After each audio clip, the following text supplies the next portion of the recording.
کے ادارے کو کم یا زیادہ کسی نہ کسی دور میں تو استعمال کیا گیا ہے. اور جو PKI ہے یہ ایک بلڈنگ کا نام نہیں ہے, ایک ہسپتال کا نام نہیں, ایک سوچ کا نام ہے. پارٹیاں دیکھنا بدلنی نہیں چاہیے. پہلی بات, پارٹیاں بدلنا تو انتہائی ہی کبھی ترین حرکت ہے کہ جب آپ نہیں مرضی کا کام کریں گے تو پھر آپ کو سزا بھگتنی پڑے گی. لیکن میں نے خود اسٹوڈنٹ پالیٹکس بہت زیادہ کی ہے, تو آپ اگر مجھے کہیں تو میں کہوں گا کہ یہ ایک رائٹ مین سے رائٹ آپ کا آنسر ہے.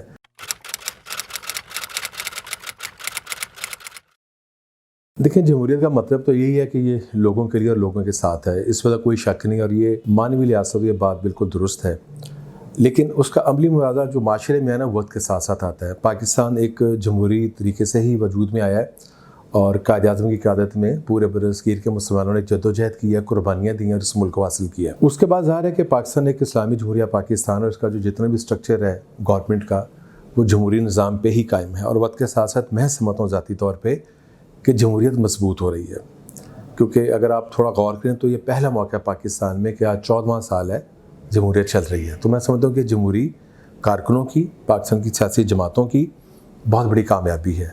یعنی اس سے پہلے اگر آپ دیکھیں تو ایک تتل آتا رہا 2 سال 3 سال 4 سال 5 سال, اور اس کے بعد پھر کوئی نہ کوئی ماشاء اللہ آتی رہی ہے. لیکن یہ پہلا موقع ہے, تو ظاہر ہے کہ اس میں اگر ہم دیکھیں تو 74 سال میں ایز اے قوم, ایز اے معاشرہ ہماری کامیابی ہے. آپ نے ایک اور جو سوال کیا کہ پاکستان میں کس حد تک جمہوری روایات ہیں, اور یہ جو ڈیفینیشن آپ نے بتائی ہے کہ جمہوریت لوگوں سے, لوگوں کے لیے, تو وہ یہ حقیقت ہے کہ ابھی مکمل طور پہ یہ اس کا نفاذ نہیں ہوا. لیکن اس میں مایوس ہونے کی ضرورت نہیں ہے. کسی بھی معاشرے میں اور کسی بھی تاریخ میں, اور دنیا کے کسی بھی ملک کی جو تاریخ ہے جمہوری, اگر ہم اس کو غور کریں تو دہائیوں کا ایک پروسیس ہے, اور وقت کے ساتھ ساتھ چیزیں جو ہے نا وہ امپروو ہوتی ہیں.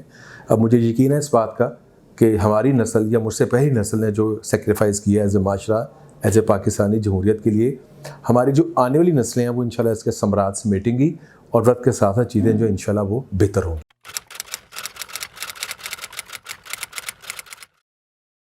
دیکھیں, پولیٹیکل پارٹیز جو ہیں وہ کچھ نیشنل پارٹیز ہوتی ہیں, کچھ ریجنل پارٹیز ہوتی ہیں, کچھ مذہبی جماعتیں ہوتی ہیں, کچھ لسانیت کی بنیاد پہ ہوتی ہیں. تو جماعتیں تو معاشروں میں وقت کے ساتھ ساتھ ہی ان کی تعداد کم ہوتی ہے. اگر ہم مسائل ملک انڈیا کو دیکھیں تو وہاں پہ جماعتوں کی تعداد تو ہم سے بہت زیادہ ہے. جماعتوں کو ہونے کا سب سے بڑا فائدہ یہ ہے کہ معاشرے کو ایک شعور ملتا ہے, سیاسی کارکن کے اندر ایک شعور ہوتا ہے, اس کی تربیت ہوتی ہے, اور بنیادی طور پر جمہوری اداروں کی مضبوطی کے لیے ہی کام کر رہا ہوتا ہے. تو پاکستان میں وقت کے ساتھ ساتھ 2 پارٹی سسٹم آ رہا ہے. اس وقت بھی دیکھیں تو پاکستان میں اگر ہم دیکھیں تو 4-5 ایسی جماعتیں ہیں جو پورے پاکستان کے کسی نہ کسی صوبے میں زیادہ یا کم صورت میں موجود ہیں. کئی جماعتیں ایسی ہیں جو ریجنل پارٹیز ہیں, کئی جماعتیں صوبائی جماعتیں ہیں. تو پاکستان میں بھی آپ دیکھیں گے تو چیزیں آہستہ آہستہ 2 پارٹی سسٹم کی طرف ہی جا رہی ہیں. ماضی میں مسلم لیگ اور پیپلز پارٹی ایک دوسرے کے سامنے تھے.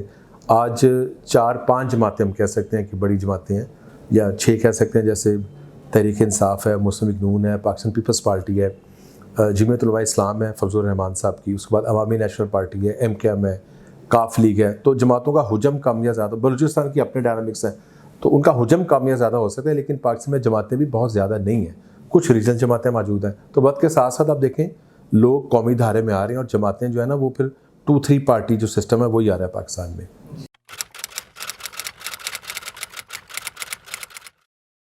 ہمیں اس میں ایک توازن کے ساتھ رائے دینی پڑے گی. میں نے خود اسٹوڈنٹ پالیٹکس بہت زیادہ کی ہے, تو آپ اگر مجھے کہیں تو میں کہوں گا کہ یہ ایک رائٹ مین سے رائٹ آپ کا آنسر ہے. میں نے, اور میرے بڑے بھائی نے, خواجہ سعد رفیق صاحب نے, اور میں نے بہت زیادہ اسٹوڈنٹ پالیٹکس کی ہے, اور مسلم اسٹوڈنٹ فیڈریشن کے پلیٹ فارم سے اس کو ری آرگنائز کیا. اسٹوڈنٹ یونینز جو ہے نا ان کے فوائد بھی بہت ہیں, اور اگر ان میں سیاسی جماعتوں کا دخل آ جائے تو کہیں نقصانات بھی ہیں. تو ہمیں بچوں کی پڑھائی سب سے پہلے ہمارے پہلے نمبر میں ہے. جو کسی بھی ملک کا, اور پاکستان جیسے ملک کا جو ایک ترقی پذیر ملک ہے, جو قرضوں میں ڈوبا ملک ہے, وہاں کی جو یوتھ ہے وہ ہماری سب سے قیمتی اثاثہ ہے. میں سمجھتا ہوں ذاتی طور پہ کہ 74 سال میں جو سب سے زیادہ ارن کیا پاکستان نے وہ ہماری یوتھ ہے. آج سے 50 سال پہلے اتنے ڈاکٹرز, اتنے انجینئرز, MBA, چارٹرڈ اکاؤنٹنٹ, اتنے پڑھے لکھے بچے بچیاں نہیں تھے.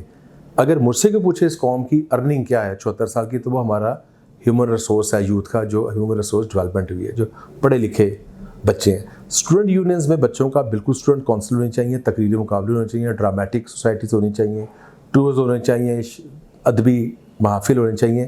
لیکن اس میں لڑائی جھگڑے کا اور خدا نخواستہ جو ایک اسلحے کی نوبت تک پہنچ جاتی ہے وہ عنصر نہیں ہونا چاہیے.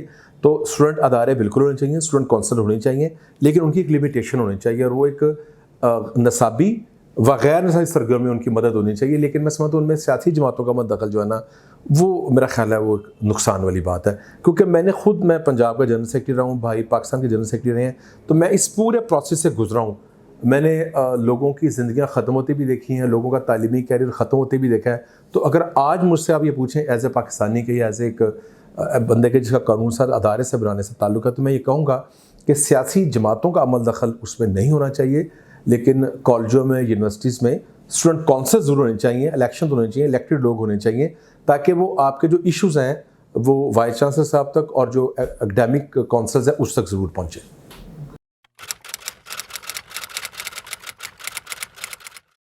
یار یہ ایک منفی روایت تو ہمارے معاشرے میں موجود ہے. اگر ہم کہیں کہ یہ موجود نہیں ہے تو وہ تو پھر نامناسب بات ہوگی.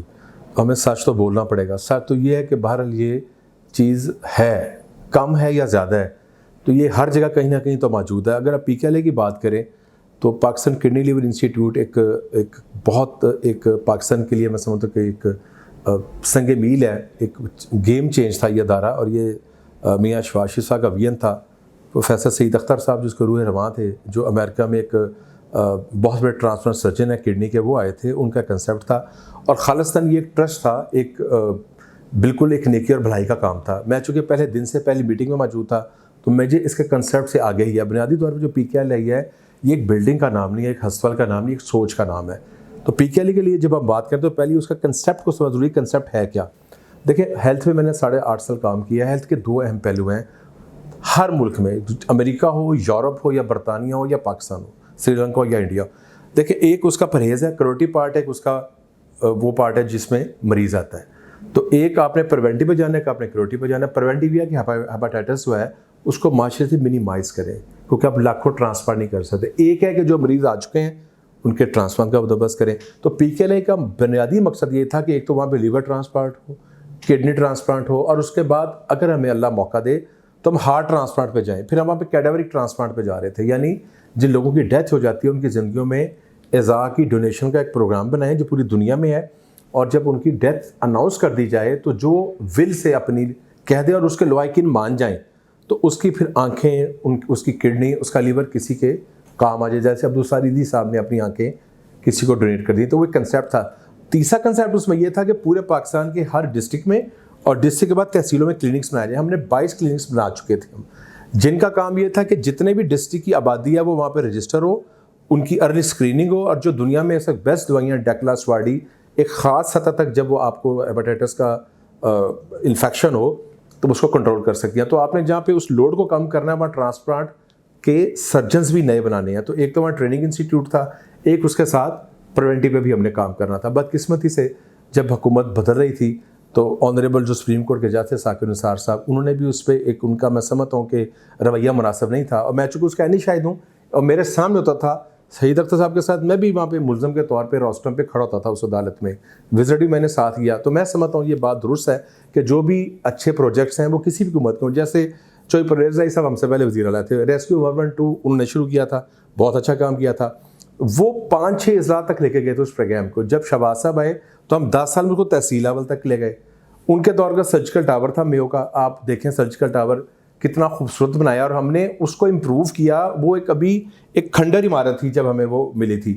آج اگر آپ دیکھیں تو وہ لاہور کا بیسٹ ٹاور بنا سرجیکل ٹاور. وزیر آباد انسٹیٹیوٹ دیکھیں کارڈک, وہ بھی چوئی پرویز صاحب کے دور میں شروع ہوا تھا, ہم نے اس کو اپنے دور میں مکمل کیا. تو یہ بالکل آپ کی درست بات ہے کہ کسی بھی گورنمنٹ کا کوئی پروجیکٹ ہو, اگر کل کو تحریک انصاف کی حکومت نہیں رہتی اور انہوں نے اچھے پروجیکٹ شروع کیے ہیں تو ان ہسپتالوں کو مکمل ہونا چاہیے, ان اداروں کو مکمل ہونا چاہیے, ان یونیورسٹیز کو مکمل ہونا چاہیے. ہمیں ایک قوم بن کے آگے چلنا ہوگا. اگر ہم اس دوڑ میں رہیں گے نا, اس کا اور اس کا اور اس کا, دیکھیں نا اس کا نہ اس کا نہ اس کا, یہ قوم کا ہے.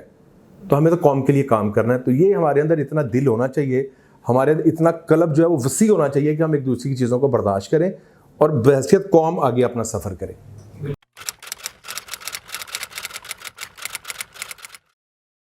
پارٹیاں دیکھنا بدلنی چاہیے. پہلی بات, پارٹیاں بدلنا تو انتہائی ہی کبھی ترین حرکت ہے. اور دوسرا ہم دونوں بھائی نے جو 1.5 سال جیل کاٹی ہے اس سے صاف ظاہر ہے کہ ہم نے اگر ہمیں کہا ہوگا تو ہم نے آگے سے نہ کی ہوگی، تو اس کا بیان ثبوت ہے کہ جب آپ نہیں مرضی کا کام کریں گے تو پھر آپ کو سزا بھگتنی پڑے گی۔ وہ ہم نے سزا بھگتی اور سزا بھگتنی چاہیے۔ اگر پاکستان کے معاشرے کو جمہوری روایات پہ چلانا ہے تو آپ کو سزا بھگتنی پڑے گی، اور پاکستان کے تمام اداروں کو پارلیمنٹ سمیت آئین اور قانون کی بالادستی کو تسلیم کرنا پڑے گا، کیونکہ اصل چیز یہ نہیں ہے کس نے اقتدار میں آنا، اصل چیز یہ نہیں کہ کس جماعت میں اقتدار میں، اصل چیز ہے کیا؟ اصل چیز یہ ہے کہ آج کے 25 سال بعد 50 سال 100 سال پاکستان نے جانا کہاں پہ ہے۔ تو ہمیں آج کا نہیں سوچنا، ہمیں کل کا سوچنا ہے۔ ہمارے بڑوں نے کل کا سوچا تھا، ہمیں پاکستان انہوں نے تحفے میں دیا تھا۔ اگر ہم نے کل کا نہ سوچا تو جس طرف یہ ملک جا رہا ہے خدا نہ خواستہ چیزیں جو ہیں وہ خرابی کی طرف ہی جائیں گی۔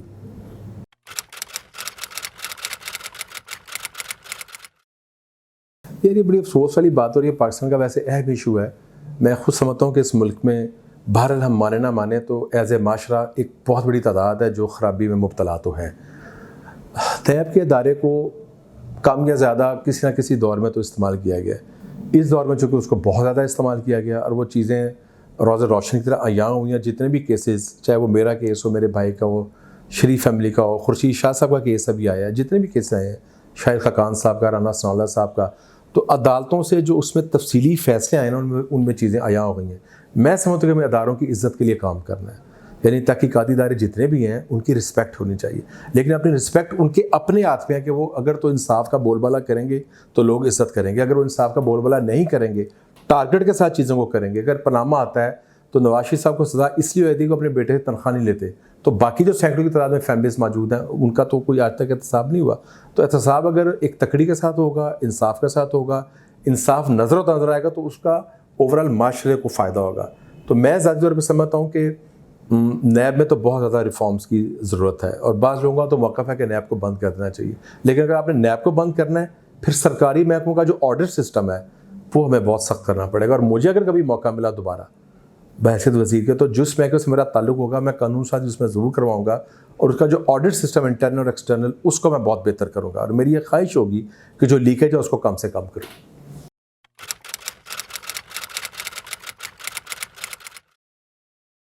دونوں پہلو ہیں۔ بہتری تو یہ ہے کہ میں نے جو پہلے کہا کہ 14 سال سے جمہوری پروسیس چل رہا ہے، یہ تو بہتری ہے، اور لوگوں کو شعور بہت زیادہ آ رہا ہے۔ آٹومیٹکلی حلقے میں جو بھی ایم پی الیکشن لڑتا ہے، اگر اس کی فیم اچھی ہے، وہ اچھا کام کر رہا ہے، اس کا رویہ اچھا ہے، اس کا کردار اچھا ہے، تو لوگ اس کو ووٹ کریں گے، نہیں اچھا تو اس کو آٹومیٹک فارغ ہونا چاہیے۔ یہی سیاسی جماعتوں کی صورتحال ہے۔ ہم یہ کیوں کہتے ہیں کہ ہر 5 سال بعد الیکشن کرائیں اور الیکشن کو فری اینڈ فیئر کر دیں؟ اگر میں اچھا کام کر رہا ہوں تو مجھے ووٹ ملنے چاہیے، اور لوگ بہت میچور اور سمجھدار ہیں۔ ہم کہنا کہ ہمارے لوگوں کو سمجھ نہیں ہے، قطعاً ایسی لوگوں کو سمجھ ہے، لیکن لوگوں کو ووٹ کا حق پورا، یہی نواز شریف کا بات ہے کہ ووٹ کو عزت ہو۔ ووٹ کو عزت کا مطلب خدا نہ خواستہ یہ نہیں کسی ادارے سے لڑائی کی، اس کا مطلب کیا؟ اس کا مطلب ہے کہ ووٹ کے تقدس کو پامال نہ کیا جائے۔ جس کو لوگ ووٹ دیں، فیئر اینڈ فری الیکشن ہو، وہ جماعت اقتدار میں آئے، 5 سال پورے کرے، اپنا کام کرے، اچھا کام کرے، لوگ اس کو ووٹ کریں گے، نہیں اچھا کام کریں گے اس کو ووٹ ہی دیں گے، تو کمپٹیشن کی فضا بن جائے گی۔ تو پولیٹیکل پارٹیز بھی اپنے آپ کو امپروو کریں گی، ممبران قومی صوبائی اسمبلی کونسلز بھی اپنے آپ کو امپروو کریں گے۔ تو جب ایک کمپٹیشن ہوگا اور 5 سال بعد آپ کی سب سے بڑی اکاؤنٹیبلٹی لوگوں کا ووٹ ہوگا، تو آٹومیٹک ہر ایک کو بہتر کام کرنا پڑے گا۔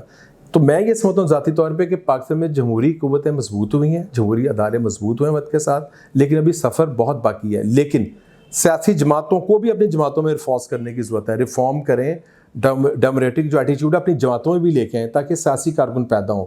جو گیپ آیا نا وہ سیاسی کارکنوں کا گیپ آیا، سیاسی کارکن کی جو ٹریننگ تھی نا سیاسی جماعتوں میں سمجھتا ہوں کہ اس میں اتنا کام نہیں کیا گیا ہر جماعت میں جتنا کرنا چاہیے تھا۔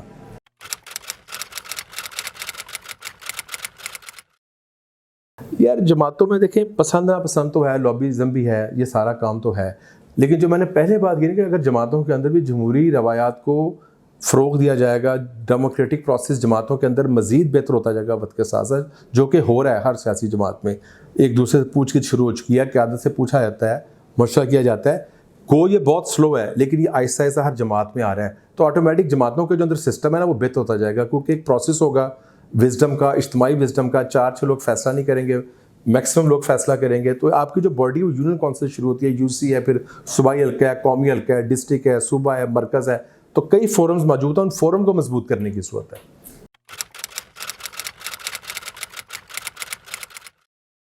دیکھیں پولیو پہ ہم نے 2016 میں پنجاب کو 0 کر دیا تھا، تو 18 میں ریمچ کر گیا, آج 22 میں جا کے پھر زیرو کیا گیا. تو میرا اس میں موقف یہ ہے کہ جب 16 میں زیرو کر دیا تھا تو 18 کے بعد اس کو کنٹینیو کرنا چاہیے تھا, وہ 4 سال ضائع کیوں کیے گئے, پہلی بات یہ ہے. سو پولیو کو زیرو ہم نے اپنے دور میں کر دیا تھا, اور یہ میں آپ کو بتاؤں جو پولیو کو زیرو کرنا ہوتا ہے نا, یونیسیف WHO ڈکلیئر کرتے ہیں, یہ پاکستان کا اپنا ہیلتھ سسٹم اس کو ڈکلیئر نہیں کرتا, کیونکہ پاکستان کو بہت بڑا جو ایک سپورٹ ہے ویکسینیشن کی, جو بچوں کا EPI سسٹم ہے, وہ سارا کا سارا کنسورشیم ہے جو پاکستان کو دیتا ہے, صرف 5-10% ہے جو صوبے اور مرکز ڈالتے ہیں. تو پولیو میں WHO یونیسیف ہمارے ساتھ کام کر رہا ہوتا ہے, وہ اس چیز کو ڈکلیئر کرتے ہیں.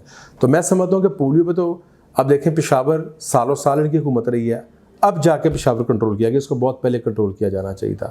کرونا کی اگر جہاں تک بات کرتے ہیں تو حکومت نے اس میں بالکل کام کیا ہے, لیکن میں سمجھتا ہوں اس میں بہت بہتر کام کیا جا سکتا. تو اس پہ 12 میں نے میڈیا پہ, اسمبلی کے فورم پہ ان تمام چیزوں کا اظہار کیا. جیسے دونوں جو انجیکشنز تھے, جو لائف سیونگ ڈرگس تھی, اگر آپ دیکھیں تو 2020 میں وہ لوگوں کو ناپید تھیں, ڈبل ٹرپل ریٹ پہ, 5 گنا ریٹ پہ لوگوں کو انجیکشنز مل رہے تھے, بلکہ مل نہیں رہے تھے. اسپتالوں میں جگہ کم ہو گئی تھی, ویکسینیشن ہم نے ڈیلے کی, بہت ڈیلے کی. آج ہم ویکسینیشن میں بہتر پوزیشن میں موجود ہیں نا, لیکن اگر ہم سٹارٹ کو دیکھیں, اس طرح ڈینگی پہ اگر آپ آتے ہیں تو ڈینگی پہ آپ دیکھ لیں, پھر پچھلے سال ریمرچ کیا ہے, تو شہباز صاحب کے دور میں تو ڈینگی کو بالکل منیمائز کر دیا گیا تھا نا, mortality تو 0 پہ آ گئی تھی پنجاب میں. تو اب تو پھر پورے ملک میں کئی سو لوگوں کی بات ہوئی ہیں. تو جو چیز کوئی بھی جماعت, جو آپ نے پہلے سوال کیا تھا, اگر بہتر کر گئی ہے تو اس کو آگے کنٹینیو کرنا چاہیے نا, کہ ABC تو نہیں پھر ہم نے شروع کرنا. تو میں سمجھتا ہوں کہ ہیلتھ سیکٹر میں اب دوائیوں کی قیمتیں 15 دفعہ بڑھی ہیں, تو دوائی کی قیمت کیا اب وزیر اعظم کی مرضی کے بعد بڑھ سکتی ہے؟ نہیں بڑھ سکتی. تو جب وزیر اعظم بار بار دوائیاں کی قیمت بڑھاتا ہے تو ان کو پتہ نہیں کہ ایک عام آدمی پہ اس کا اثر کیا آ رہا ہے. تو نواز شریف صاحب کے دور میں 5 سال میں قیمتیں کیوں نہیں بڑھی بھائی؟ وہ بھی تو فارماسیوٹیکل انڈسٹری اس وقت ہمیں رجوع نہیں کرتی تھی, اس وقت ہم پہ دباؤ نہیں ڈالتی کہ قیمتیں ہم بڑھائیں. آپ کو طریقے سے چلنا پڑتا ہے, ایک بیلنس کریٹ کرنا پڑتا ہے, لیکن اس کے لیے محنت کرتی پڑتی ہے. میں سمجھتا ہوں کہ شعبہ صحت میں وفاقی وزیر تو عمران صاحب خود ہیں, کیونکہ پورٹ فولیو ان کے پاس ہے, فیصل سلطان ان کے ایڈوائزر ہیں, صوبائی وزیر جو ہیں یاسمین بی بی ہیں, لیکن وفاقی وزیر عمران خان صاحب خود ہیں. میں سمجھتا ہوں کہ ہیلتھ سیکٹر میں بری طرح ناکام ہوئے ہیں.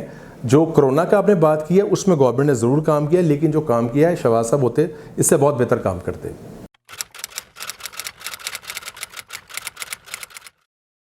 یار میڈیا کا بہت اہم کردار ہے, میں آپ کو بتاؤں میڈیا کا اس لیے اہم کردار ہے.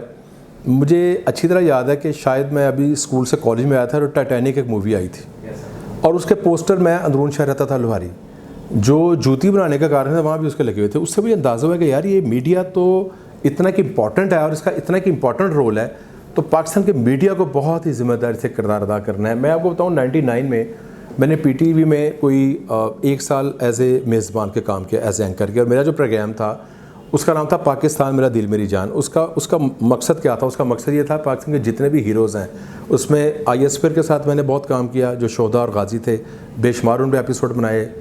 سندھ کی پولیس پہ کام کیا, کارکنوں پہ کام کیا, پہلوانوں پہ کام کیا, ٹیچرز پہ کام کیا, تحریک پاکستان کے مجاہدین پہ کام کیا. مقصد کیا تھا؟ مقصد یہ تھا کہ میڈیا کے ذریعے ہم لوگوں کو بتائیں کہ اصل ہیروز ہمارے یہ ہیں. سو میڈیا کا بہت اہم کردار ہے. آپ ڈینگی میں دیکھیں میڈیا نے اس پہ ایک بڑا مؤثر کردار ادا کیا. اس کردار کی وجہ سے لوگوں میں ایک شعور آیا, ہیلتھ سیکٹر ہو, ایجوکیشن ہو. پاکستان کے پرابلم کیا ہے؟ پاکستان کا مسئلہ شعور ہے. پاکستان کا مسئلہ ہم مانے نہ مانے ہم ہر بات حکومتوں پہ ڈال دیتے ہیں.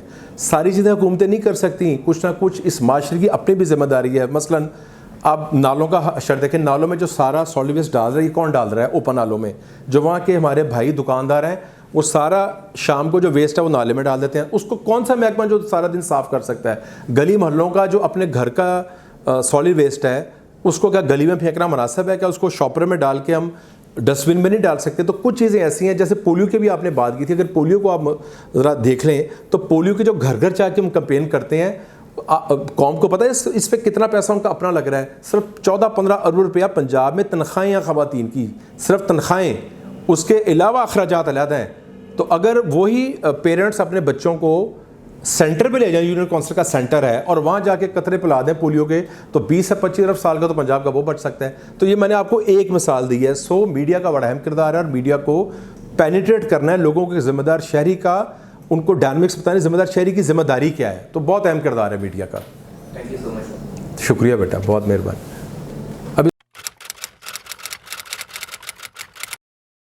یار نوجوانوں کو پیغام یہ ہے کہ جتنی محنت اور لگن سے پڑھ سکتے ہیں نا, اپنی تعلیم پہ اپنا فوکس کریں, اور دنیاوی تعلیم کے ساتھ ساتھ جو ہے نا مذہبی تعلیم, قرآن مجید کا بھی مطالعہ ضرور کریں. پاکستان کی جو بقا ہے وہ نوجوانوں کی تعلیم میں ہے, ان کی قابلیت میں ہے, ان کی ذہانت میں ہے. ہم جیسا بھی پاکستان ہے ظاہر ہے حوالے تو ہم نے انہی کے کرنا ہے، کل تو انہی کا ہے، تو نوجوانوں کو صرف اور صرف اپنی تعلیم پہ فوکس کرنا چاہیے۔